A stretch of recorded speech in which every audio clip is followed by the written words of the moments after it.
तीसरा नहीं, लास्ट चौथा मेथड आ गया है क्या, व्रज गुणज विधि। देखिए व्रज गुणज के लिए हम डायरेक्ट आप लोग के लिए फॉर्मूला लिख दिए, इसको याद कर लीजिए और डायरेक्ट पुट कर दीजिए, है ना, ज्यादा दिमाग लगाने की जरूरत नहीं है। ठीक, तो ध्यान दीजिए, सबसे पहले इसको इस तरह से लिखना होगा कि x प्लस 2y माइनस 3 बराबर 0, है ना। तो यहाँ से आपका a1 का वैल्यू कितना आ गया बताइए, a1 बराबर आ गया 1, b1 बराबर कितना आ गया 2 और c1 बराबर कितना आ गया -3। ठीक है, दूसरा इक्वेशन हम लोग लिखेंगे 4x plus 3y minus 2 equal to 0।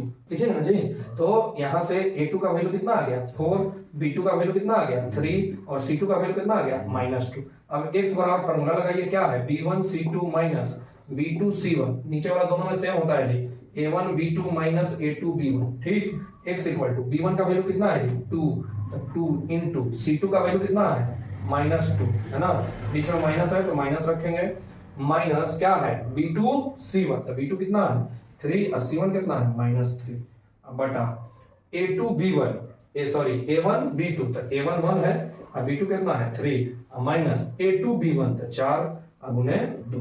जब इसको सॉल्व करेगा बच्चा तो ये हो गया -4, ठीक, और ये माइनस क्या हो जाएगा -9 और बटा में 3 -8।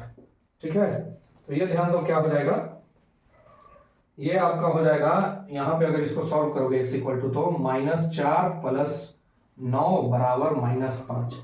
ठीक है, तो 5 बटा -5 कट के कितना आंसर आ गया 1, है ना, यानी कि x का वैल्यू आपका कट के कितना आ गया -1, 1 हो गया। y का मान निकालना है, 1 रख देखा, y बराबर देखिए c1 a2 c1 -3, a2 का वैल्यू कितना है 4, है ना, माइनस c2 a1 c2 हो गया -2 और a1 कितना है 1। अब बेटा देखो नीचे वाला नहीं सॉल्व करेंगे, नीचे वाला a1 b2 माइनस सेम है, तो नीचे वाला का वैल्यू -5 आया है, तो यहाँ पे भी कितना आएगा वैल्यू -5 ही आएगा, याद रखना।